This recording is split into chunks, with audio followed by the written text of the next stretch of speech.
Okay, अस्सलाम वालेकुम। मेरी आवाज़ आ रही है आपको? Yes, sir. Yes, sir. Okay, good. Right, तो आज हम लोगों ने अपने टॉपिक 3 के अंदर जो काम करना है that's related to bolted joints as you can see on the screen. ठीक, तो अभी तक हमने जो काम किया हुआ है that's we have done two things. The first is कि हमने स्टैंडर्ड थ्रेड्स पढ़े थे बोल्ट्स के, उनकी डायमेंशंस क्या होती हैं वो पढ़ी थी। उसके बाद we jump to power screws, और पावर स्क्रूज के अंदर हमने उनके थ्रेड्स और उनकी फोर्सेस और टॉर्क्स, और उसके बाद पावर स्क्रूज के अंदर जो स्ट्रेसेस होंगे वो पढ़े थे, right. And now we are coming to actual जो बोल्टेड जॉइंट्स होते हैं, जो टेम्परेरी जॉइंट्स होते हैं, उनके ऊपर हम अब आ रहे हैं। इसके अंदर we need to do a few things. तो लेट्स सी कि पहले हम क्या करेंगे। पहले हम ये करेंगे कि जो भी बेसिक कंपोनेंट्स होते हैं बोल्टेड जॉइंट्स के, कि बोल्ट है, नट है, आपका वॉशर है, इनसे रिलेटेड कुछ बेसिक डायमेंशन से रिलेटेड कुछ चीजें देखेंगे। उसके बाद will jump to the bolted joint itself. ठीक है, बोल्टेड जॉइंट के अंदर विल सी कि how the joint behaves under different types, मतलब के अंदर अगर मैं लोड उस पर लगा रहा हूँ तो वो किस तरह बिहेव करेगा। सही, तो लेट्स स्टार्ट। तो सबसे पहली जो चीज है जो हमने देखनी है that is the hexagonal head bolt. सही, तो this is the fundamental component. सही, head itself is not crucial but this is the head which is the most common one। ठीक है, hexagonal head जो होता है।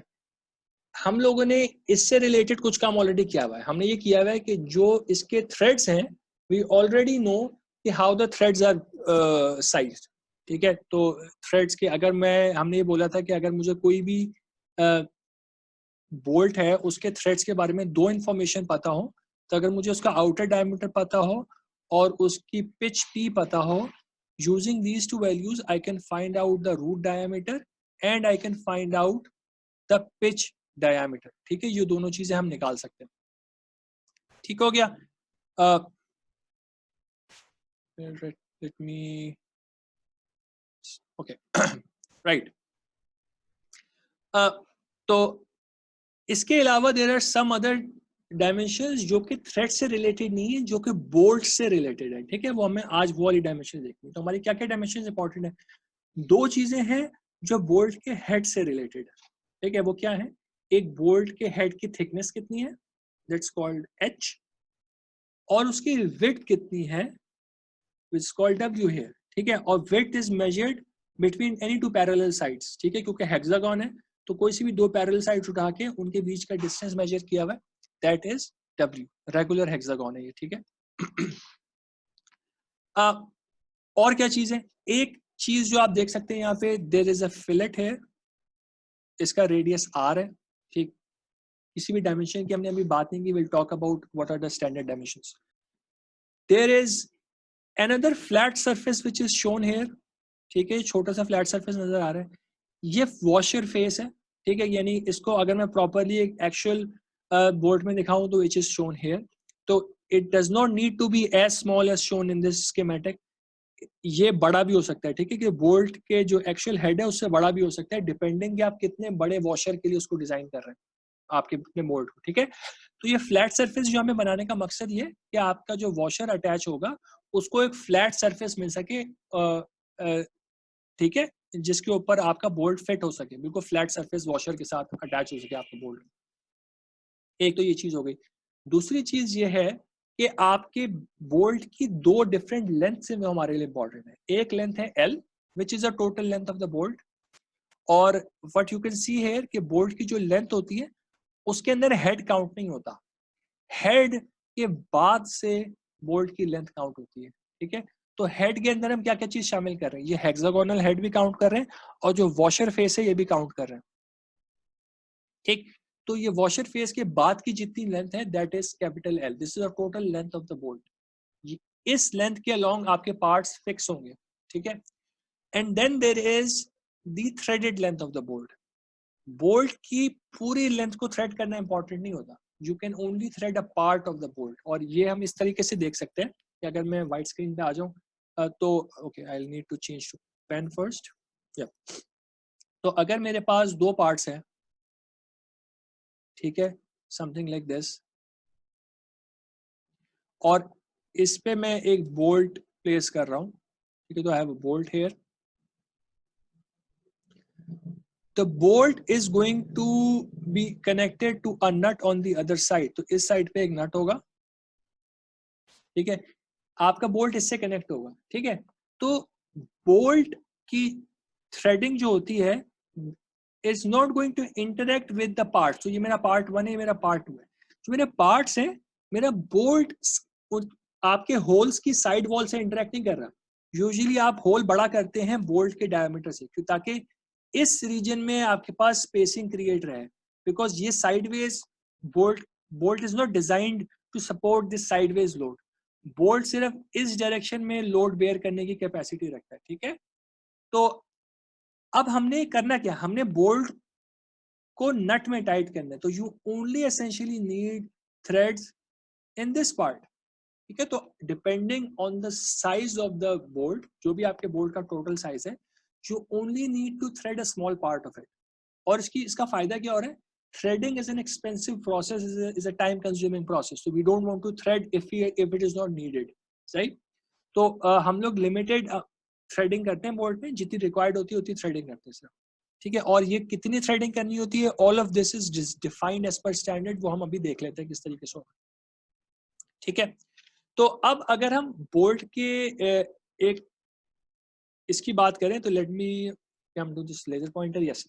तो आपके बुक के अंदर एक टेबल 8-29 है, जो आपके बोल्ट के हेड की डायमेंशन स्पेसिफाई कर रहा है। हेड की थिकनेस h, विड्थ w, और ये जो fillet radius r, these things are specified in this table, और वो टेबल मैंने यहाँ पे डाल भी दिया है, ठीक है। तो हम लोग will work with metric threads, हम पहले भी बात कर चुके हैं। हम लोग inch based system ANSI bolts की बात नहीं कर रहे, ठीक है, हम सिर्फ मेट्रिक बोल्ट्स की बात करेंगे। मेट्रिक बोल्ट्स के की जो नेमिंग होती है ना, दे आर यूजुअली नेम्ड, ये हमने पहले बात की हुई है, they named with starting with m, सही है, m से स्टार्ट होता है। तो अगर मैं यहाँ पे एक बोल्ट की डायमेंशन लिखूं, तो I could write m14 times 2.5। This basically means कि मैं बात कर रहा हूँ एक मेट्रिक थ्रेड की, जिसका आउटर डायमीटर 14 है और जिसकी पिच 2.5 है, ठीक है। आई एम नॉट श्योर कि वेदर 14 के लिए 2.5 पिच अवेलेबल होती है कि नहीं होती, मैंने सिर्फ एक नंबर यहाँ पे लिख दिया, will need to go and check. हमारे पास टेबल 8-2 था, हमने शुरू में देखा था, जिसके अंदर हर आउटर डायमीटर में क्या क्या पिच अवेलेबल है वो गिवन थी, ठीक है। तो we can go and check there. अभी मैंने जैसा I wanted to show you कि ये M14 का मतलब ये है कि इसका आउटर डायमीटर 14 है, ठीक हो गया। Based on this we can find out कि इसकी विड्थ कितनी है, इसकी हाइट कितनी है, थिकनेस कितनी है, और इसकी मिनिमम जो आप इसको रेडियस फिलेट का प्रोवाइड करेंगे वो कितना होगा, ठीक है। There are other types of bolts available, यानी कि बड़े हेड वाले बोल्ट्स भी अवेलेबल होते हैं। This is a regular bolt. Heavy bolts भी हो सकते हैं, जिसके अंदर आप विड्थ को इंक्रीज कर सकते हैं, ठीक है। जो स्ट्रक्चरल बोल्ट्स हैं, स्ट्रक्चरल बोल्ट्स के अंदर यूजुअली हार्डेंड स्टील यूज होता है, तो इसकी you will find that the dimensions themselves are not changing here, सही है, सिर्फ आपका फिलेट का रेडियस इंक्रीज हो रहा है, बट विड्थ और height they are not changing in the heavy hexagonal bolts and the structure hexagonal bolts. We are going to stick with regular hexagonal bolts unless otherwise stated. Assume everything to be regular, ठीक है, जो भी regular dimensions available होंगी वो use करेंगे, right। एक part तो हो गया आपका बोल्ट, दूसरा पार्ट आपका होता है नट का। तो नट से जाने से पहले okay, one thing is I forgot, तो एक आपकी जो थ्रेडेड लेंथ होती है, threaded length is also specified. Threaded length ये आप रैंडमली नहीं डिफाइन कर सकते। तो अगर मुझे पता है कि मेरे दो पार्ट्स हैं, लेट्स से कि मेरा पार्ट 1 है जिसकी थिकनेस T1 है, एक पार्ट 2 है जिसकी थिकनेस T2 है, ठीक है। तो ये मेरे दो पार्ट्स आ गए, इनको मुझे एक बोल्ट से कनेक्ट करना है। यहाँ पे एक नट लगा हुआ है, मैं अज्यूम कर रहा हूँ कोई वॉशर कुछ नहीं है। तो मेरा बोल्ट की मिनिमम लेंथ कितनी होनी चाहिए, मेरा bolt, this T1 needs to start here, right, पूरा पार्ट T1। तो मेरे बोल्ट की टोटल मिनिमम लेंथ यहां से यहां तक होनी चाहिए, विच मीन्स कि T1 प्लस T2, और इसकी थिकनेस थी h, ठीक है। मेरे बोल्ट की जो लेंथ है, this needs to be more than this, यानी कि मेरे नट की जो भी विड्थ होगी और मेरे जो दोनों पार्ट्स की थिकनेसेस हैं इनसे ज्यादा मेरी टोटल लेंथ होनी चाहिए। तो मैं टोटल लेंथ तो अपने जो ये वाली लेंथ है, total length of the bolt, ये तो मैं निकाल सकता हूँ बेस्ड ऑन द डायमेंशंस जिनको मैं आपस में कनेक्ट करवा रहा हूँ। ठीक हो गया। उसके बाद मैंने थ्रेडिंग कितनी करनी है? थ्रेडिंग सही है, रिपीट कर दीजिएगा। कौन सा वाला पार्ट? सही है, जो आपने T1 और प्लस T2 वाला है ना, जो अच्छा, वाला रिपीट कर दीजिए। Okay okay okay. देखो आपके, मैं ये कह रहा हूँ कि आपके पास, मेरे पास लेट्स अज्यूम के दो प्लेट्स हैं, ठीक है। एक प्लेट की थिकनेस T1 है, दूसरी प्लेट की थिकनेस T2 है, ठीक है। अब मैंने एक बोल्ट से इसको कनेक्ट करना है, तो दिस इज अ बोल्ट, सही है। यहाँ पे कोई ना कोई, जाहिर है मेरे पास कोई नट होगा जिस पे ये बोल्ट कनेक्ट हो रहा होगा। तो यहाँ पे मेरे पास एक नट है, there's a nut here। अब जो मेरा बोल्ट है ये कितना बड़ा, इसकी लेंथ कितनी होनी चाहिए? द मिनिमम लेंथ इज कि मेरा बोल्ट यहाँ से लेके यहाँ तक इसकी लेंथ होनी चाहिए। अगर इससे कम लेंथ होगी तो मेरा बोल्ट पूरे नट से कनेक्ट ही नहीं हो पाएगा। तो अगर मैं, मेरे नट की लेंथ h है तो L needs to be more than T1 plus T2 plus h, ये मैं बोल रहा था। ठीक है, सही है सर। सही है ना। तो यूजुअली इतना बड़ा लेते हैं कि लेट्स से कि मेरे पास T1 plus T2 plus h जो है it comes out to be let's say 43 mm। ठीक है, आपके सिस्टम की लेट्स से पिच थी 2 mm, यानी कि हर 2 mm पे एक नया थ्रेड इंट्रोड्यूस हो जाता है। तो if I take my L needs to be more than this, तो if I take my L to be 45, इसका मतलब है कि मेरा एक थ्रेड जो है, क्योंकि P 2 mm में ना, हर जो रिमेंबर की पिच क्या होती थी, पिच कोई से भी दो थ्रेड्स के बीच का डिस्टेंस होता था। तो अगर मैं 2 mm इसको इंक्रीज कर रहा हूँ, उसका मतलब है कि मैं एक थ्रेड और आगे जा रहा हूँ। ठीक है, यूजुअली हम करते क्या है, हम करते ये हैं कि कोशिश करते हैं कि 1.5 से 2 थ्रेड जो हैं वो आपके नट से बाहर निकल रहे हो, जैसे rule of thumb, just to ensure कि अगर स्लाइड लूजनिंग हो भी रही है ना तो आपका पूरा बोल्ट जो है वो नट के साथ एंगेज रहे। ऐसा नहीं हो कि थोड़ा सा लूज हुआ तो आपका बोल्ट जो है पूरे नट से एंगेज ही नहीं है, वो नट के अंदर चल जाना शुरू हो गया। सही, तो this is just a rule of thumb कि थोड़ा सा आपका बोल्ट जो है वो नट से बाहर आ रहा हो। ठीक है, this is just what you are trying to say. Hopefully this point is clear. अगला जो पार्ट है दैट्स अ नट। ठीक है, nut is used with a bolt. ठीक है, दिस कोई स्टैंडर्ड सी बात है। नट में भी वॉशर फेस हो सकता है। तो look at the top right figure जो है, उसमें आप देखें कि जो फ्लैट सरफेस दिया हुआ है, this is surface is there to put against a washer, washer के साथ अटैच करने के लिए दिया हुआ है। आपके नट्स जो होते हैं वो वॉशर फेस्ड भी हो सकते हैं, जो वॉशर के साथ यूज करने, दे कैन बी शैम्फर्ड फेस। ठीक है, यानी कि वॉशर के साथ नहीं अटैच करना। There is another type of nut which we call jam nut. अब जैम नट ये होते हैं, दे आर यूजुअली थिनर। या अगर आपके पास लेट्स से कई एप्लीकेशंस ऐसी आती हैं जिनमें you don't have a part जिनके अगेंस्ट आप नट को टाइट कर रहे हो। ठीक है, तो what we do is sometimes we have a bolt, ठीक है, और बोल्ट के ऊपर एक नट प्लेस्ड है और we tighten a second nut against a nut. ठीक है, एक पहले से नट लगा हुआ है और उसके अगेंस्ट हम दूसरे नट को टाइट कर रहे होते हैं।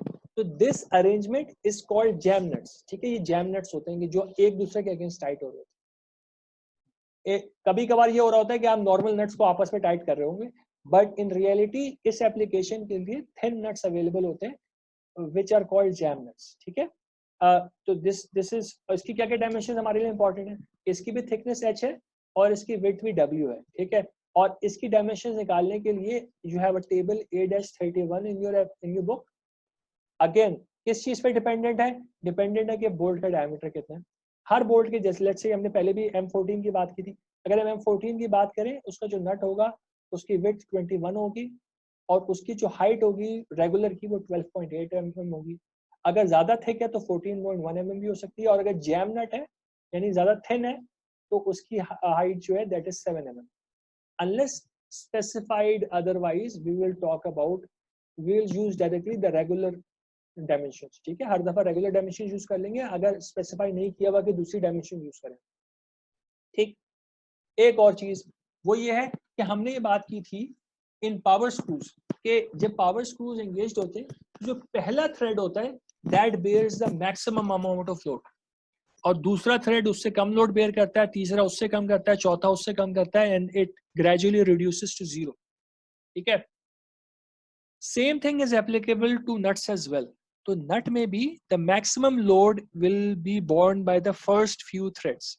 इसीलिए हम ये कह रहे हैं कि आपके लिए बहुत इंपॉर्टेंट है कि आपका पूरे नट में आपके जो बोल्ट है वो एंगेज हो. ऐसा नहीं हो कि जरा सा लूज हुआ तो आपका बोल्ट जो है वो नट में अंदर चला गया.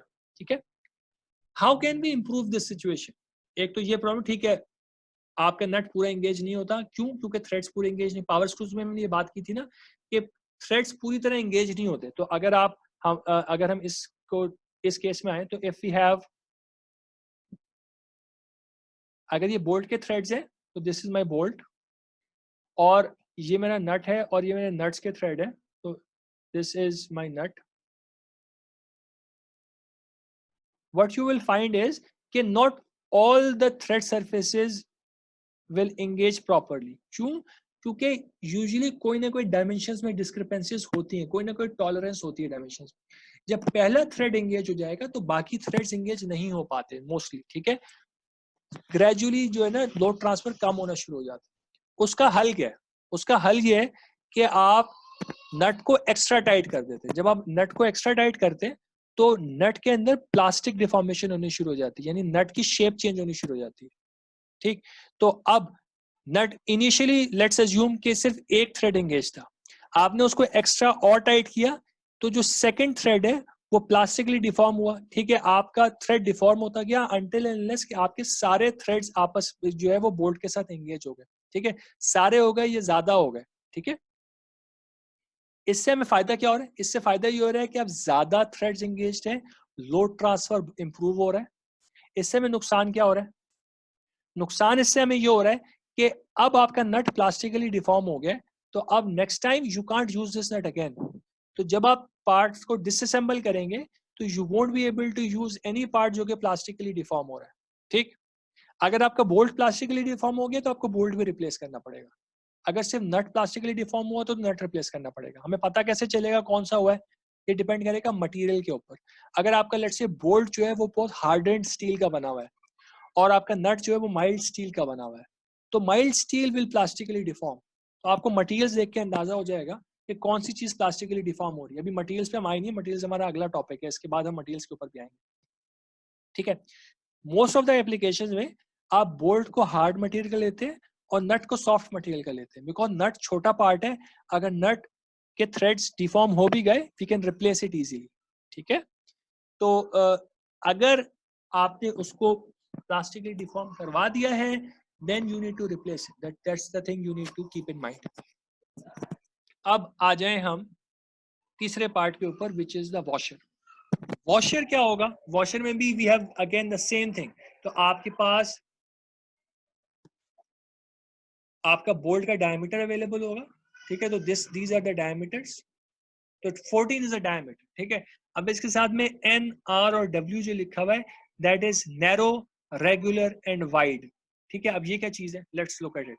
तो अब हम एक केस उठा लेते हैं. तो let's pick the case of 14 mm. ठीक है. हम 14 mm का अगर केस उठाते हैं तो हमारे पास डी जो है इस पूरे केस में 14 mm है.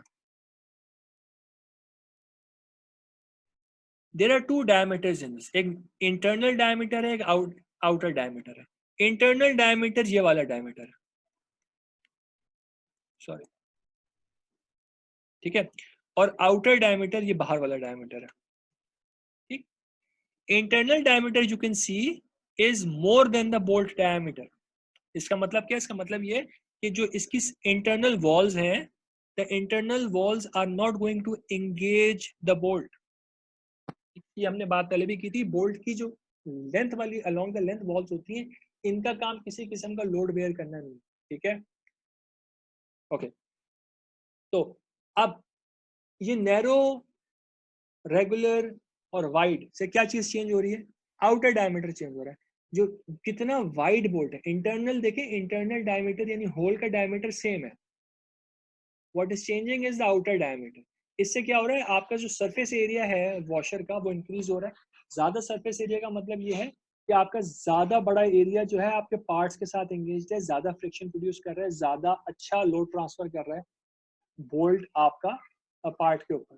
ठीक है, again unless specified otherwise just pick the regular dimensions। ठीक हो गया। एक चीज इसमें जो और इंपॉर्टेंट है दैट इज द थिकनेस। आपको वॉशर की थिकनेस भी हमारे लिए इंपॉर्टेंट होगी। तो किसी भी केस के लिए if you let's say 14R की बात करते हैं तो 14 mm बोल्ट का रेगुलर साइज जो है उसके लिए द थिकनेस इज 3.5 mm। ठीक है, तो we are going to use this unless specified otherwise. हम भी थिकनेस यूज होगी, हम बोल्ट का डायमीटर चेक करेंगे, उसके अगेंस्ट उसकी थिकनेस को चेक कर लेंगे कि क्या थिकनेस आ रही है। राइट, तो दिस इज इट। 3 हमने पार्ट्स देखे हैं। हमने बोल्ट के बारे में देखा, हमने नट के बारे में देखा, और हमने वॉशर के बारे में भी देख लिया। Now we are ready to jump to actual bolted joints. ठीक, बोल्टेड जॉइंट्स में क्या क्या है? देयर आर सम मेंबर्स जिनको आप बोल्ट कर रहे हैं। So so let's say this is member number 1, member number 2. There can be more parts जो कि एक bolted joint के अंदर आ रहे हो। अभी हमने सिर्फ 2 ड्रॉ किए हैं, 3 भी हो सकते हैं, 4 भी हो सकते हैं। एक बोल्ट है, उसके साथ में this is the nut, so this is your bolt, सही। This and this, these are your washers, सही है, ये वॉशर्स हैं दोनों। अब होगा क्या कि आपने जब नट को इसके ऊपर टाइट किया तो नट जैसे जैसे टाइट होगा, नट जो ये इंटरनल लेंथ है ना, ये वाली स्मॉल एल, जैसे जैसे नट थ्रेड में ऊपर मूव करने लगेगा, this small L is going to start reducing. जैसे जैसे ये रिड्यूस होगा, ये इन दोनों पार्ट्स के ऊपर क्लैंपिंग फोर्स प्रोड्यूस करेगा। जैसे कि आप वर्कशॉप के अंदर वाइस यूज करते हैं ना, जैसे जैसे आप वाइस का स्क्रू घुमाते जाते हैं, जो क्लैंपिंग फोर्स है वो इंक्रीज होती रहती है। The same thing is happening here. जैसे जैसे नट मूव कर रहा है, अब एक क्लैंपिंग फोर्स जो इस सिस्टम के ऊपर एक्ट कर रही है, that is increasing. This force is called the pre load, कि आप सिस्टम में कितना प्री लोड अप्लाई कर रहे हैं। ठीक है, that's not P, P external load है। प्री लोड ये होता है कि आपका नट को टाइट करने की वजह से सिस्टम में कितनी फोर्स प्रोड्यूस हो रही है। ठीक, अगर मुझे इस सिस्टम को स्टडी करना है ना, तो मुझे क्या क्या पता होना चाहिए? मुझे पता होना चाहिए कि मैंने कितना प्रीलोड अप्लाई किया, मैंने कितना टाइट किया था नट को, और मुझे पता होना चाहिए कि कितना लोड, अगर मैं एक एक्सटर्नल फोर्स पी अप्लाई कर रहा हूँ, इसका कितना फ्रैक्शन जो है वो पार्ट में जा रहा है और कितना फ्रैक्शन जो है वो बोल्ट में जा रहा है। ठीक है, तो हम करेंगे क्या? हम करेंगे ये कि हम इन दोनों पार्ट्स को, यानी अपने जो पार्ट्स अटैच हो रहे हैं उनको और बोल्ट को रिप्रेजेंट करेंगे एज स्प्रिंग्स। और ये भी हम काम करेंगे, अभी हम सिर्फ बिल्ड कर रहे हैं।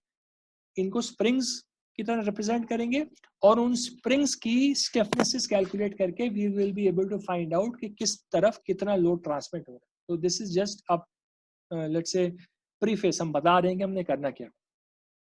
तो लेट्स जंप इनटू इट। हमारे लिए कुछ डायमेंशंस हैं जो कि बहुत इंपॉर्टेंट है इस जॉइंट में। अब वो डायमेंशंस कुछ तो हमें पता है ऑलरेडी। फॉर एग्जांपल हमें ये पता है कि स्प्रिंग की जो आपके बोल्ट की टोटल लेंथ है वो कैपिटल एल है। ठीक है, जो आपके बोल्ट की थ्रेडेड लेंथ है वो कैपिटल एल टी है। आपका जो मेजर डायमीटर है दैट्स स्मॉल डी। ठीक हो गया। इसके अलावा हमारे पास क्या क्या चीजें हैं? हमारे पास कुछ और डायमेंशंस भी। आपका वॉशर है, अगर वॉशर की थिकनेस स्मॉल टी है। आपका नट है, नट की थिकनेस इज एच। आपकी जो भी नट और बोल्ट के हेड के बीच में जितना पार्ट आ रहा है, ये आपकी ग्रिप है। Anything between the nut and the bolt head is being gripped together. तो इस पूरी लेंथ को हम कहते हैं ग्रिप लेंथ। इसके अंदर जो कुछ आ रहा है दैट्स बीइंग ग्रिप्ड टुगेदर। इसके अंदर आपके पार्ट्स भी होंगे, इसके अंदर आपका वॉशर भी होगा। अगर दोनों तरफ वॉशर लगे होंगे तो दोनों वॉशर्स काउंट होंगे इस ग्रिप लेंथ में। ठीक है, ग्रिप लेंथ हो गई। फिर there is an unthreaded length of the bolt. अगर मेरे पास थ्रेड की टोटल लेंथ पता है और थ्रेड बोल्ट की टोटल लेंथ पता है और बोल्ट की थ्रेडेड लेंथ पता है, तो मैं अनथ्रेडेड लेंथ निकाल सकता हूँ, दैट्स एल डी। ठीक है, और अगर मैं ग्रिप लेंथ मुझे पता हो और मुझे अनथ्रेडेड लेंथ पता हो तो मैं फिर थ्रेडेड ग्रिप लेंथ में निकाल सकता हूँ। ये पूरा काम अभी हम करेंगे, we are just building it up, ठीक है। हम ये डिटेल में इसको स्टेप बाय स्टेप पूरी चीज को देखते हैं। ये अभी सिर्फ हम डायमेंशंस की बात कर रहे हैं कि small LT is the thread length with in the grip, LT जो है, और कैपिटल एलटी जो है वो टोटल थ्रेड लेंथ है आपके बोल्ट की। स्मॉल एलटी और कैपिटल एलटी में फर्क है, स्मॉल जो है वो खाली ग्रिप के अंदर है और कैपिटल एलटी जो है वो टोटल है, सही। एक तो ये वाला आपका जॉइंट आ गया जिसमें आपने एक बोल्ट को एक नट के ऊपर टाइटन किया हुआ है, सही। एक और तरीके से भी आप अरेंजमेंट कर सकते हैं। वो अरेंजमेंट ये हो सकती है कि आपने अगर दो पार्ट्स अटैच करने हैं, आप एक पार्ट को ही थ्रेड कर दें, ठीक है। आपने एक पार्ट को थ्रेड कर दिया तो आपका जो भी फास्टनर है वो डायरेक्टली इस पार्ट के थ्रेड्स के साथ इंगेज हो रहा है, सही। एक ही अरेंजमेंट भी हो सकती है। इस अरेंजमेंट में कोई नट प्रेजेंट नहीं है, सही। तो इस केस में one major difference that is coming up is in the title itself. We are no longer talking about a bolt, we are talking about a screw.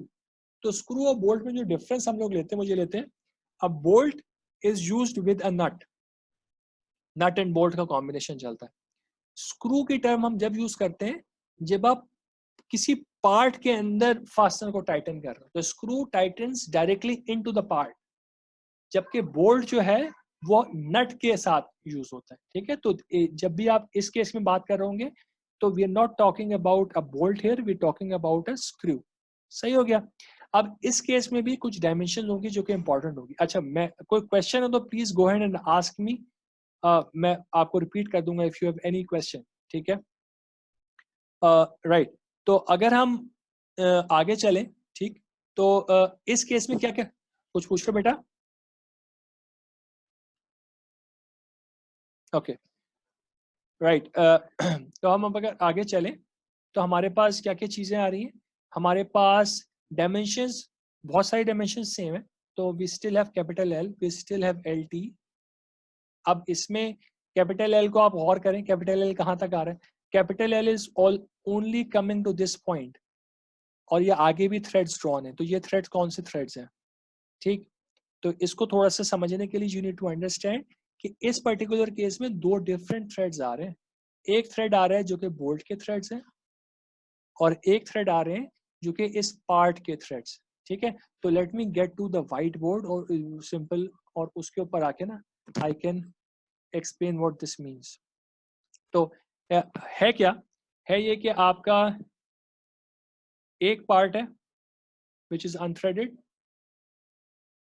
एक और पार्ट है जिसमें थ्रेडिंग हुई है, सही है। और जो ये सेकंड पार्ट है इसके अंदर आपका बोल्ट टाइटन हो रहा है। तो आपका जो भी बोल्ट है हेक्सागोनल हेल्प, या फिर लेट्स से कि जो स्क्रू है, बोल्ट नहीं कहना चाहिए, जो स्क्रू है इसके अंदर टाइटन हो रहा है, ठीक। तो आपका स्क्रू जब इसके अंदर आएगा तो it is going to engage here something like this, ठीक है। It does not need to go throughout the length, ठीक है, कुछ लेंथ तक जाएगा, पूरे के अंदर जाना जरूरी नहीं होता। ना जो स्कीमेटिक शोन है ना उसके अंदर थ्रेड्स शो हो रहे हैं पूरे एंड तक, लेकिन आपकी बोल्ट की लेंथ का पूरा एंड तक जाना जरूरी नहीं है। बोल्ट की लेंथ सिर्फ ये है, और बोल्ट की थ्रेडेड लेंथ जो है that is only this thing. बेटा कुछ पूछ रहे हो शायद?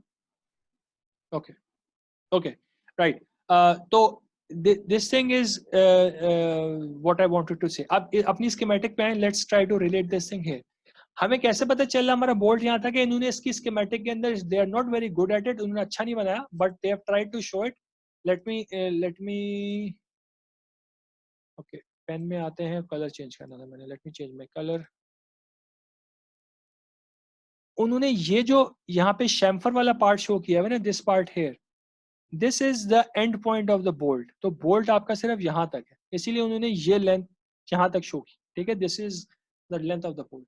बोल्ट आपका यहाँ पे खत्म हो गया, तो दिस इज द बोल्ट, और उसके आगे के जो थ्रेड्स हैं this is for the part itself, सही है। तो बोल्ट आपका कुछ लेंथ तक जा रहा है। अब इस केस में what is important to realise is कि आपकी जो ग्रिप लेंथ है वो पूरे बोल्ट तक नहीं काउंट होगी, ठीक है। अगर हम पिछला केस देखें ना, पिछला लेंथ केस में आ जाए, आपका ग्रिप लेंथ जो होती थी वो नट के अंदर अंदर की लेंथ होती थी, ठीक है ना। अब इस केस में नट तो है नहीं, ठीक है। तो what is happening is that part of the threads in the second part, जो सेकंड पार्ट है उसके थ्रेड्स का कुछ हिस्सा वो एज अ नट बिहेव कर रहा है। तो लेट्स अज्यूम कि मैं इसमें एक फिक्टिशियस सा नट ड्रॉ कर देता हूं। तो I am going to draw something here, I am going to draw something here, right. तो बल्कि इनफैक्ट जो बुक में ड्रॉ है उस तरीके कर देते हैं। तो they have taken it like this, ठीक हो गया। तो इस फिक्टिशियस नट के बाद की जो टोटल लेंथ है they are taking it as the grip length, ठीक है। और ये निकालने के लिए द स्टैंडर्ड सेज कि आप ग्रिप लेंथ निकालने के लिए for this case you can use either of the two formulas given here, depending के T2 और D में से कौन सी चीज बड़ी है, राइट। D क्या है, D is your outer diameter, और T2 क्या है, thickness of the threaded part, जो भी आपका थ्रेडेड पार्ट है यानी सेकंड जो पार्ट है उसकी जो थिकनेस है। अगर T2 बड़ा है then the grip length is h plus d by 2. इसमें h is the washer length plus part 1 की length. This is h. h कोई physically कोई important चीज नहीं है, सिर्फ उन्होंने t plus t1 लिखने के बजाय उन्होंने h लिख दिया था, ठीक है। तो simply t plus t1 plus d by 2. अगर आपका t2 d से छोटा है यानी thickness is smaller than this outer diameter, then grip length is h plus t2 divided by 2. सही है। तो this is something which we need to just calculate for using the formulas. Sir ये फिर से बता दीजिए, समझा दीजिएगा। कौन सा वाला पॉइंट बेटा एग्जैक्टली मुझसे सर यही वाला, okay. सर यही वाला जो ग्रिप लेंथ वाली ठीक चीज थी। ठीक है ठीक है ओके राइट। तो हम ये कह रहे हैं कि इस केस से रिलेट करके कोशिश करो पिछले वाले केस से। पिछले वाले केस में जो आपकी ग्रिप लेंथ थी ना, वो ग्रिप लेंथ आ रही थी आफ्टर द नट और बोल्ट के हेड के बीच की जो टोटल लेंथ थी that was the grip length. इस पर्टिकुलर केस में देयर इज नो नट, ठीक है। तो there should be some effective grip length. Actual कोई ग्रिप नहीं है इस केस में, इफेक्टिव ग्रिप लेंथ है, ठीक है। तो इन्होंने इसको इफेक्टिव ग्रिप लेंथ कहा। इफेक्टिव ग्रिप लेंथ निकालने के लिए what you need to do is you need to use this relationship here. अब इस रिलेशनशिप में क्या चीजें इंपॉर्टेंट है, आपको क्या पता होना चाहिए। आपको T2 पता होना चाहिए, यानी जो थ्रेडेड पार्ट है उसकी क्या थिकनेस है।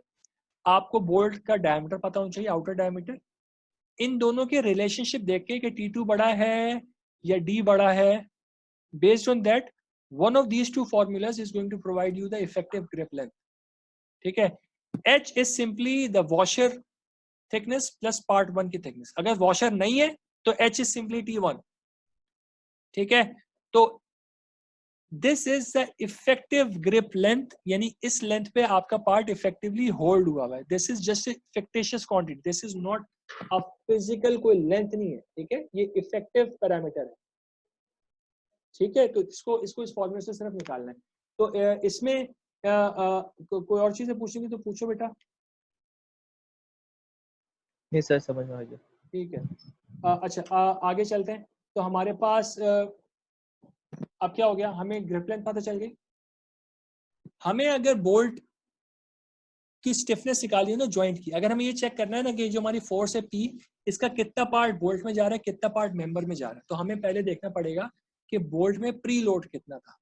प्री लोड ये होता है कि मैं नट को टाइट करता जा रहा हूँ। इतना टाइट मैंने किया कि आपके पार्ट्स जो है वो कंप्रेस होने शुरू हो गए, जैसे ये इधर शो है दोनों पार्ट्स कंप्रेस हुए हैं। और जब पार्ट्स कंप्रेस होंगे तो बोल्ट के ऊपर टेंसाइल फोर्सेस लगाएंगे।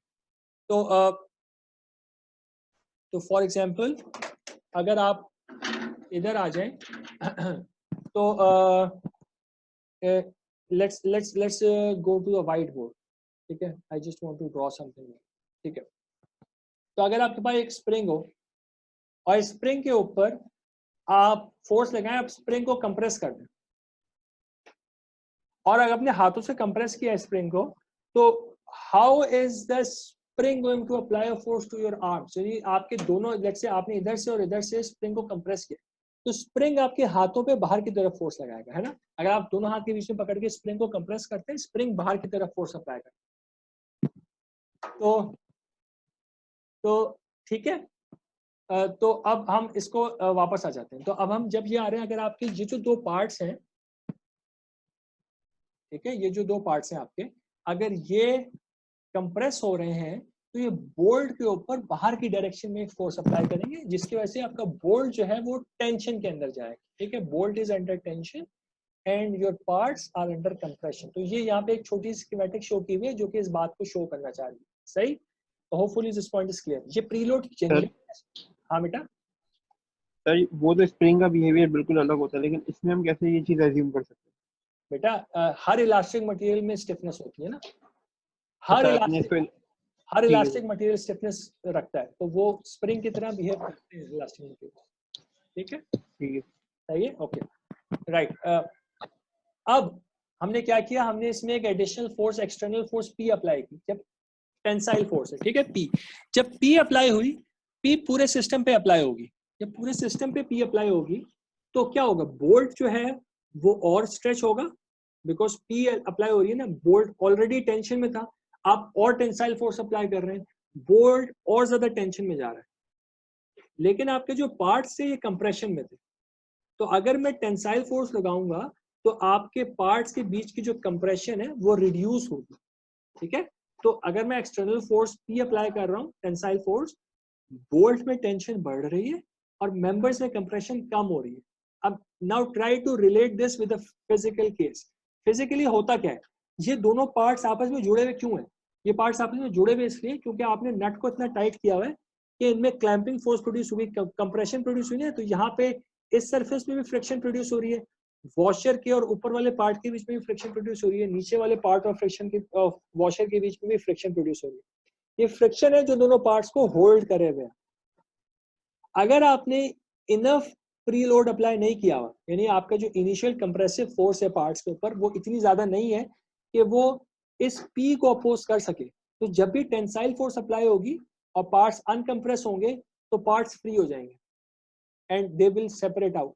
तो प्री लोड जो होता है, pre load is not a random quantity, pre load बहुत सोच समझ के अप्लाई करना पड़ता है।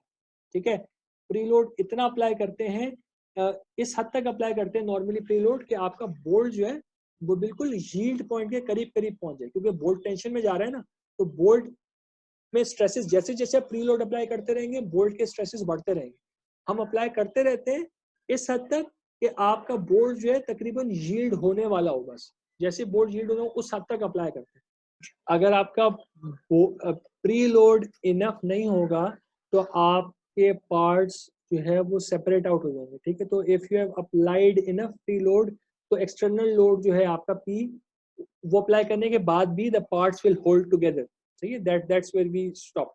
ठीक है, तो आगे चलते हैं। अब हमने देखना ये है कि जो एक्सटर्नल लोड पी है इसका कितना पार्ट जो है बोल्ट में ट्रांसफर हो रहा है और कितना पार्ट जो है वो मेंबर्स में ट्रांसफर हो रहा है। तो उसके लिए we assume our bolted joint to be a combination of springs like this। तो जैसे यहाँ पे स्प्रिंग शो हो रहे हैं ना, इसमें हमने अपने बोल्ट को भी स्प्रिंग की तरह रिप्रेजेंट किया हुआ है और हमने इसमें अपने मेंबर्स को भी स्प्रिंग की तरह रिप्रेजेंट किया हुआ है।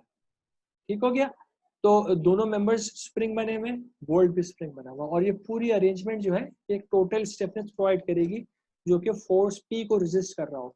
ठीक है, how can we assume our bolt to be a spring? That's a question, right? अब वो ये है उसका जवाब कि कोई भी अगर आपके पास एक्सियल रॉड हो ना,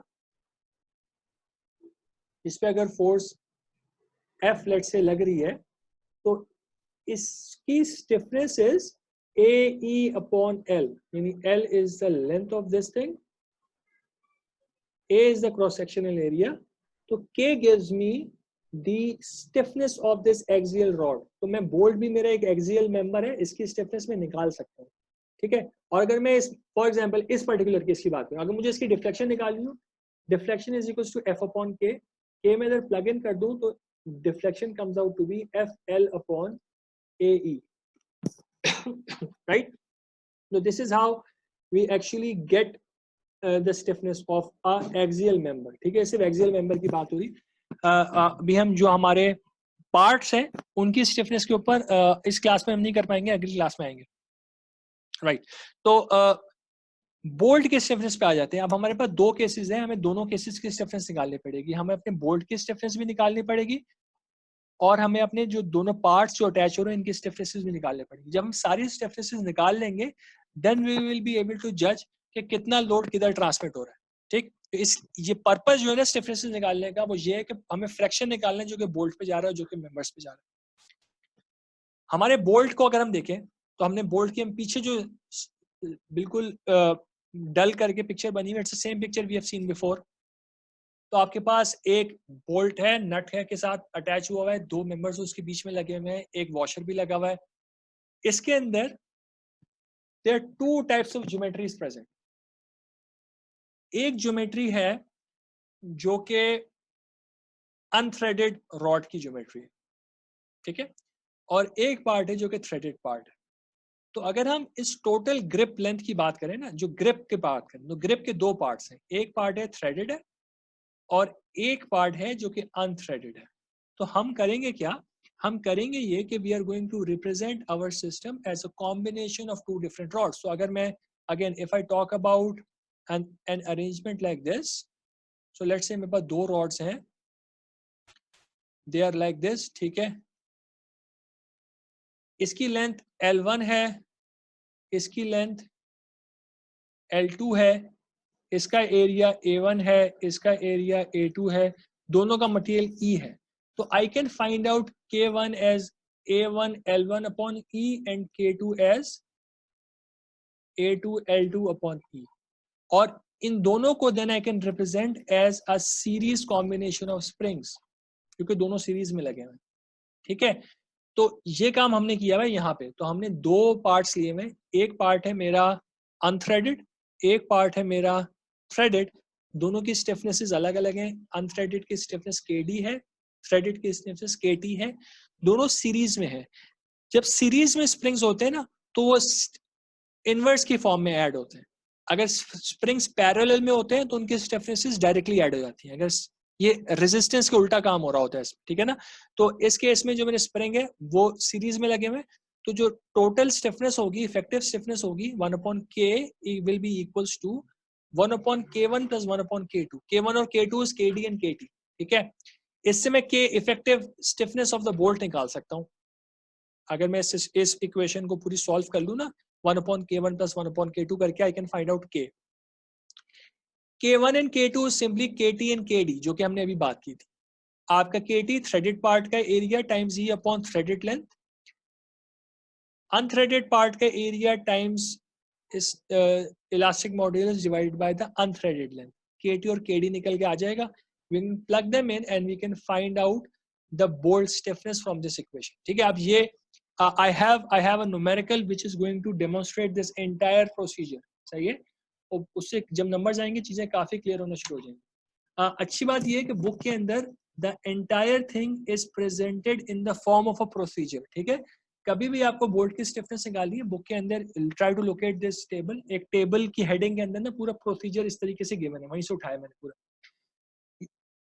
From start to finish, the entire thing is listed here step by step. तो जब भी बोल्ट की स्टिफनेस निकालनी होगी, you just need to repeat this entire thing. At the end, you are going to get the bolt stiffness. ठीक है, तो आपको कोई बहुत ज्यादा रिमेंबर करने की जरूरत नहीं चीजें। तो आपको क्या चीजें पहले से पता होगी। आपको फास्टनर यानी आपके बोल्ट का आउटर डायमीटर D और पिच P पता होगी।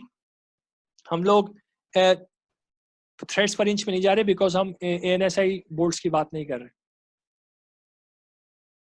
अगर वॉशर है तो वॉशर की थिकनेस हम निकाल सकते हैं। वॉशर के हमें पास टेबल्स गिवन है। इसमें टेबल A-32 इंचेस के लिए है, A33 जो है वो मिलीमीटर्स के लिए है, तो हम A33 यूज करेंगे। अगर हमने नट की डायमेंशन हमें चाहिए होगी इस केस में, नट की डायमेंशन, नट की डायमेंशंस के लिए एक हमारे पास टेबल ऑलरेडी गिवन है A31, हम उससे नट की थिकनेस निकाल लेंगे। हमें करना क्या है, हमें हमारा ऑब्जेक्टिव है निकालना, लेट्स कम बैक, हमारा ऑब्जेक्टिव है निकालना KB बोल्ट की स्टिफनेस। उसके लिए हमें क्या क्या चाहिए, उसके लिए हमें AD चाहिए, AT चाहिए, LT चाहिए और LD चाहिए। तो कुछ चीजें इसमें बहुत स्ट्रेट फॉरवर्ड है। तो AD जो है, इस पार्ट का जो एरिया है that simply pi D square by 4, diameter is D, तो area becomes pi D square by 4। जो थ्रेडेड पार्ट का एरिया 80 है, this is the tensile stress area which we initially talked about. हमने बोला था कि जो टेंसाइल स्ट्रेस एरिया होता है थ्रेडेड रॉड का, that is calculated using the mean of the root diameter and the pitch diameter, और वो हमारे पास टेबल 8-2 में ऑलरेडी गिवन है। अगर कोई भी बोल्ट आउटर डायमीटर होगा उसके अगेंस्ट 80 ऑलरेडी स्पेसिफाइड था। इफ यू रिमेंबर हमने 80 डिस्कस किया था शुरू में। तो this we can find from table 8-2। 80 और 80 निकल के आ जाएगा। बोल्ट का मटेरियल भी हमें पता होगा, तो हमारा जो काम रह गया ना मेनली वो LT और LD निकालना रह गया। तो हमारी अगली सारी एक्सरसाइज जो है वो LT और LD निकालने के लिए है। So let's come here. सबसे पहला काम ये होता है कि आपको ग्रिप लेंथ निकालनी है। ग्रिप लेंथ हमने ऑलरेडी बात की हुई है, क्या होती है? Grip length is the total length between the nut and the bolt. ठीक है, नट का जो इंटरनल फेस है और बोल्ट के हेड, इनके बीच में जो टोटल लेंथ है that's a grip length. Grip length क्यों चाहिए? क्योंकि ग्रिप लेंथ का एक पार्ट जो है वो LD है और दूसरा पार्ट LT है, तो हमें ग्रिप लेंथ से स्टार्ट करना पड़ेगा। हमें ग्रिप लेंथ पहले निकालनी पड़ेगी।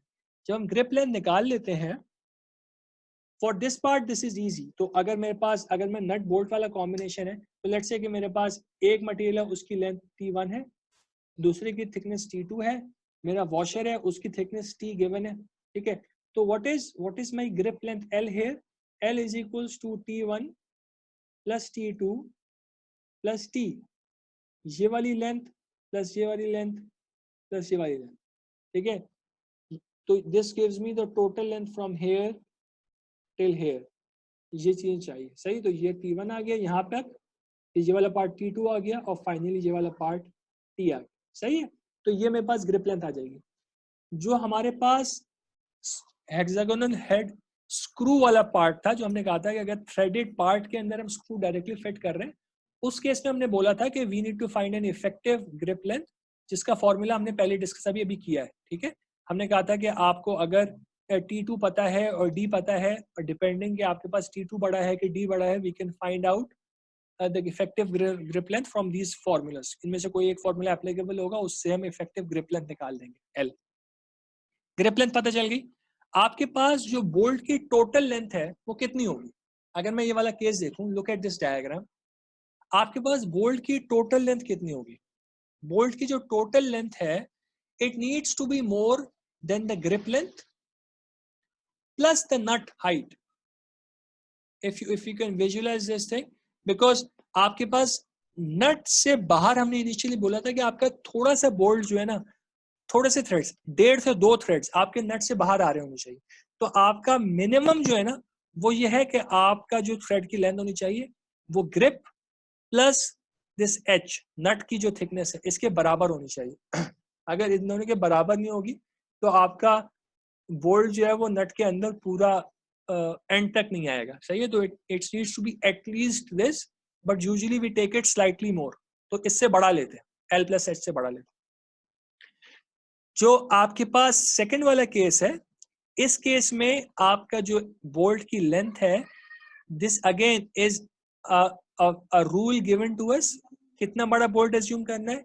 आपके पास T प्लस T1 जो H है प्लस 1.5 टाइम्स D। अगर आप इतना बड़ा बोल्ट एज्यूम कर लेंगे, this is good enough for you. This is again a rule provided using handbooks. Handbook से सारे रिलेशनशिप्स जो इस बुक में दी हुई है ना, these are coming from machine design handbook. ठीक है, तो हैंडबुक्स में यूजुअली वो रूल्स होते हैं जो प्रैक्टिशनर्स यूज कर रहे होते हैं। ठीक है, तो this is how they design the length of the bolts. जी बेटा, और ये L plus H वाली चीज रिपीट करते हैं। ओके, देखो बेटा, अब ट्राई टू सी कि अगर मेरा बोल्ट L plus H से छोटा होगा तो what will be the bolt length. तो अगर मैं बोल्ट इसमें ड्रॉ करना चाहूं जिसमें मेरे बोल्ट की लेंथ L plus H से कम है, तो L plus H से कम length is going to end at least here, वो एंड तक नहीं आ पाएगी, because this is H and this from here till here is your L। अगर इससे कम कोई भी चीज है तो it will not come to this point, यानी आपका बोल्ट जो है वो नट के एंड तक नहीं आ पाएगा। समझ रहे हो मेरी बात समझ रहे हैं आप? सर दोबारा मुझे समझ नहीं आ रही Okay. क्या क्या okay we'll sort it out, don't worry. तो हम ये बोल रहे हैं कि हमारे पास एक बोल्ट है, ठीक है, उसने एक पार्ट में फिट होना है, उसकी एक पार्ट की थिकनेस है T1, दूसरे पार्ट की थिकनेस है T2, और मैंने वॉशर लगाना है उसकी थिकनेस है T। But in fact let's do it in terms of numbers. तो मेरे पास एक पार्ट है वो 15 mm का है, सही एक पार्ट है वो 10 mm का है, और इधर मेरा वॉशर लगा हुआ है 3 mm का, ठीक है। मेरा जो नट है, the nut has a size of I am going to just write a random number here 10 mm, ठीक है। तो अब मेरे पास यहाँ से लेके एंड तक कितनी लेंथ हो गई? 15 + 10 + 10 + 3 comes out to be how much? 30 25 30 38 हो गई, 38 सही है ना? यस सर तो अब अगर मैं ये बोलूं कि मैं एक बोल्ट ले रहा हूँ विच इज 34 mm लॉन्ग, सही तो उससे क्या होगा? वो बोल्ट जो है उस पूरे सिस्टम में फिट ही नहीं हो सकता, एंड तक नहीं जाएगा ना। वो बोल्ट को कम से कम भी 38 mm लॉन्ग होना चाहिए, ताकि वो यहाँ पे से अगर मैं बोल्ट लगाना स्टार्ट कर रहा हूँ, if I put a bolt here, तो it should at least come to this point. Getting it? Yes sir ठीक ठीक है ना? तो ये वाली बात कर रहे Yes, हैं, ठीक है।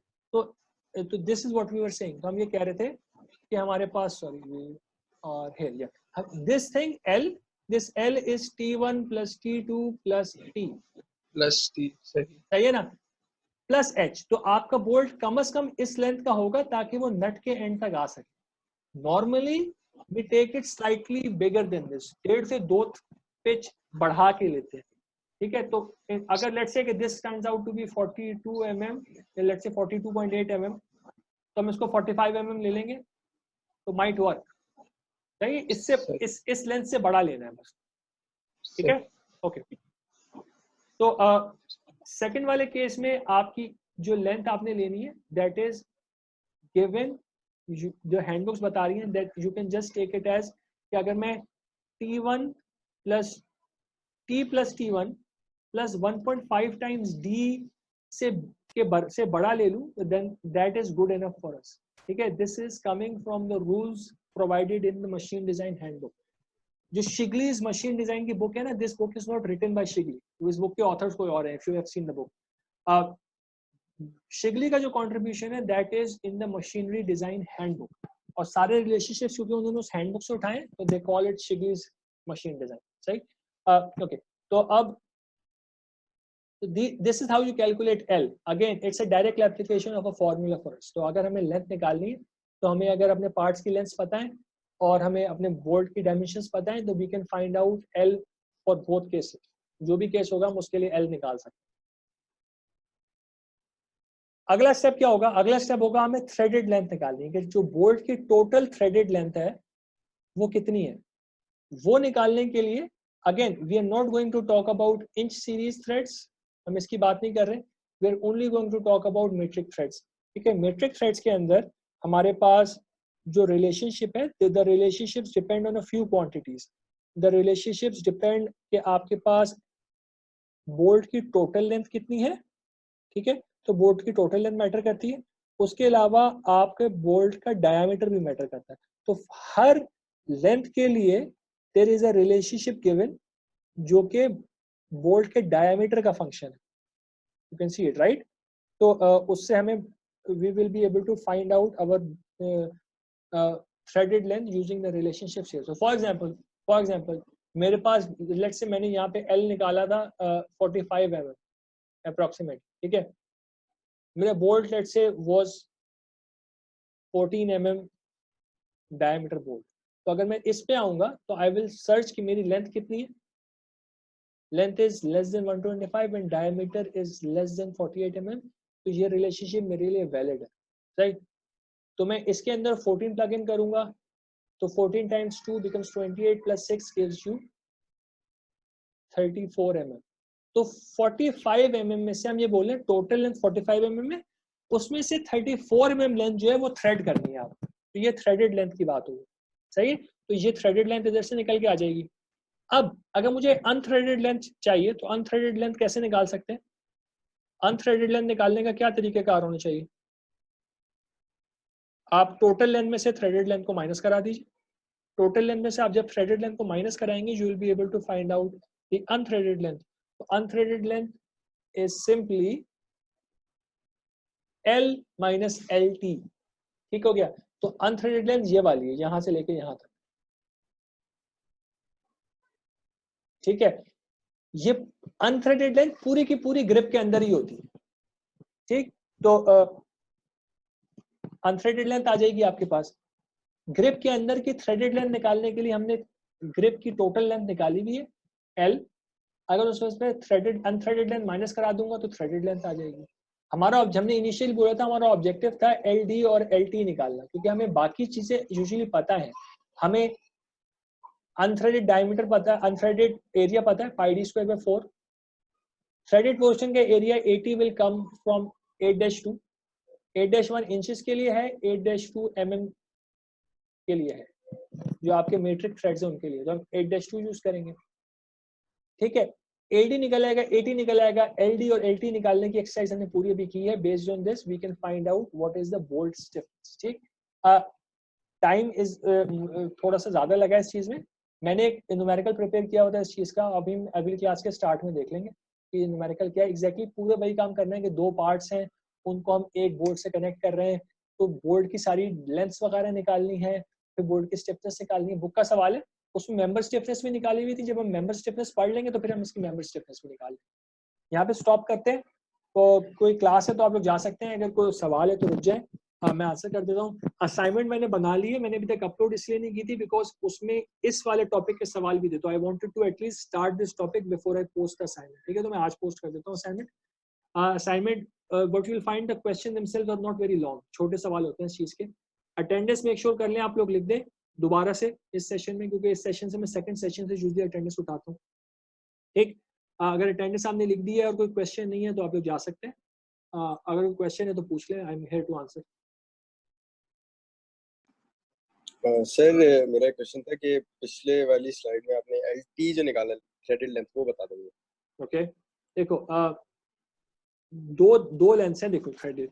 एक है total threaded length capital LT और एक है स्मॉल LT। किसकी बात करें आप? सर ये मैट्रिक सीरीज वाला capital LT। Capital LT। Okay, capital LT होता है कि आपने एक्चुअली कितनी लेंथ को एक्चुअली आपने थ्रेड करना है। This depends on two quantities, कि आपकी टोटल लेंथ कितनी है थ्रेड की और थ्रेड का आउटर डायमीटर कितना है।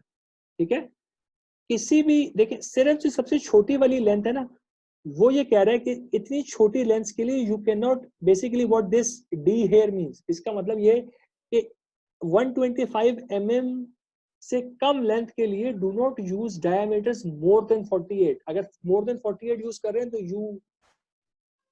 you can't determine LT from there। तो आप पूरी थ्रेड को मैच कर दें, बेसिकली थ्रेड कर पूरी लेंथ को थ्रेड कर।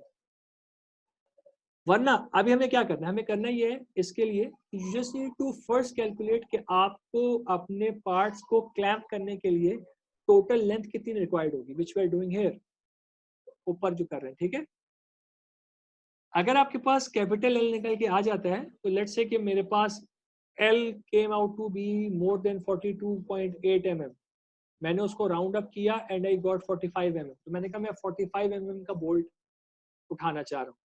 ठीक है, मेरा डायमीटर वाज 14 mm। ठीक है, तो इस केस में I will come to this end I locate कि मेरा लेंथ के हिसाब से कौन सी इक्वेशन मेरे लिए वैलिड है। तो मेरे पास इक्वेशन कौन सी वैलिड होगी, मेरे पास इक्वेशन 45 mm है, तो पहली इक्वेशन वैलिड होगी। सिर्फ पहली इक्वेशन में एक एडिशनल कंडीशन है कि D 48 से कम होना चाहिए, दैट इज ऑल्सो वैलिड। तो I can apply this formula to calculate my threaded length. D is 14 times 2 becomes 28 plus 6 becomes 34। What does this tell us? कि हमारे पास अगर एक 34 mm का मेरे पास बोल्ट है तो this entire thing is 34 mm। इसके अंदर sorry not 34 mm, this entire thing is 45 mm। इसके अंदर से मैंने जो पार्ट थ्रेड करना है दैट्स 34 mm। सही है। और ये सारी चीजें जो है ना वो हैंडबुक के जो रूल्स की हैंडबुक होती है उससे निकल के आ रही होती है। This is practitioners have come up with these rules कि इतना करना चाहिए so that we have enough threads to tighten our bolts. Basically उस इस तरीके से निकालते हैं वाली चीज। ठीक हो गया सर, सही ठीक हो है। गया सर, समझ गया। और सर आपकी एक 75 स्लाइड थी, 76 अगर आप उस पे जाएं तो एक था मेरा क्वेश्चन, मैं देख लूंगा। 75 ये है, 76 ये है। हाँ सर, 75 वाली थी जिसके अंदर आप बता रहे थे कि प्रीलोड वाली जो बात कर रहे थे आप वो एकदम हाँ बता दें। हाँ, प्रीलोड वाली हम ये बात कर रहे थे कि हमें जब भी हम कोई भी नट किसी बोल्ट नट और बोल्ट के बीच में कोई पार्ट्स को क्लैंप करते हैं तो how do we actually apply a clamping force. Clamping force कैसे अप्लाई होती है? हम नट को रोटेट कराते हैं ना, as a nut rotate it moves up, ऐसे ही होता है। एज इट मूव्स अप जी सर। ये इन दोनों पार्ट्स को कंप्रेस करेगा, तो पार्ट्स के अंदर फोर्स अप्लाई होगी कंप्रेसिव। और जो कंप्रेसिव फोर्स है ये दोनों पार्ट्स के बीच में इस सरफेस में भी फ्रिक्शन प्रोड्यूस करेगी और वॉशर्स के सरफेसेस में भी फ्रिक्शन प्रोड्यूस करेगी। और ये फ्रिक्शन जो है दोनों पार्ट्स को अलग नहीं होने देगी। तो जितना आप इनिशियली पार्ट्स को क्लैंप कर रहे हैं ना, जितना आप फोर्स अप्लाई कर रहे हैं due to the tightening of the nut, that's a pre load. और प्री लोड अगर हम थोड़ी सी इसकी मेजरमेंट की तरफ जाएं, maybe you must have heard about torque wrenches. Torque wrench होता है कि आप एक रेंच होता है जिसको रोटेट करके देखते हैं कि पार्ट को रोटेट कराने के लिए नट या बोल्ट को मुझे कितना टॉर्क अप्लाई करना पड़ा। तो हम लोग will come up with the relationship in this topic at the end कि हम इस प्री लोड जो फोर्स अप्लाई हो रही है यहाँ पे क्लैंपिंग फोर्स, इसको रिलेट कर देंगे कि मुझे इसको रोटेट कराने के लिए कितना टॉर्क अप्लाई करना पड़ रहा है। सही है। तो basically pre load is the clamping force जो इनिशियली आप फोर्स अप्लाई करते हैं ना सिस्टम में due to the tightening of the nut, that's your pre load. ठीक हो गया सर, ठीक है, चले तो सर सर। जी सर इसी प्रीलोड अप्लाई करने के बाद ये जो दो मेंबर हैं वो कंप्रेशन में होंगे, बट जो बोल्ट होगा वो टेंशन में होगा, टेंसाइल फोर्स हाँ ना, कर रहा होगा वो। हाँ ना, एग्जैक्टली। देखें हो ये रहा है कि आपके पास जो द अरेंजमेंटेड लेग्स है, तो आपके पास बोल्ट है, उनके बीच में आपके दो मेंबर्स यहाँ पे फिक्स हुए हैं। ठीक है। तो जो मेंबर्स हैं आपके दो, उनमें कंप्रेसिव फोर्स लग रही है, सॉरी उनमें कंप्रेसिव फोर्स लग रही है, लेकिन जो आपका बोल्ट है, बोल्ट के ऊपर ये मेंबर्स फोर्स लगाएंगे ना, क्योंकि जब ये कंप्रेस होंगे they behave like a spring. जब आप कंप्रेशन प्रोड्यूस करते हैं किसी स्प्रिंग में, वो बाहर की तरफ फोर्स लगाते हैं। तो ये मेंबर बोल्ट और नट की अरेंजमेंट में आउटर फोर्स अप्लाई करेंगे, जिसकी वजह से आपके बोल्ट के अंदर टेंशन प्रोड्यूस होगी। सही है सर। ठीक है। सर एक सेकंड चीज ये थी कि जो हमने अभी जो ग्रिप लेंथ और टोटल लेंथ के जो रिलेशंस हैं उसमें जो डी के साथ जो वैल्यूज 1.5 और ये सब कहीं से प्रूव होके आई हैं? नहीं, प्रूव होके नहीं आएंगे बेटा। These are coming from handbooks, जो मशीनरी के मशीन डिजाइन हैंडबुक्स होती हैं उससे आएंगे। ठीक है। They are not derived from any mechanics quantities. ठीक है। सही है। ओके, और कुछ? ठीक है, तो लेट्स स्टॉप हियर। तो अगली क्लास में हम स्टार्ट करेंगे न्यूमेरिकल से, और फिर हम मेंबर स्टिफनेस की बात करेंगे, और फिर मेंबर स्टिफनेस का जो पार्ट है इस न्यूमेरिकल का उसको सॉल्व करेंगे। ठीक है। Okay, thank you very much. मैं एंड कर रहा हूँ। अस्सलाम वालेकुम।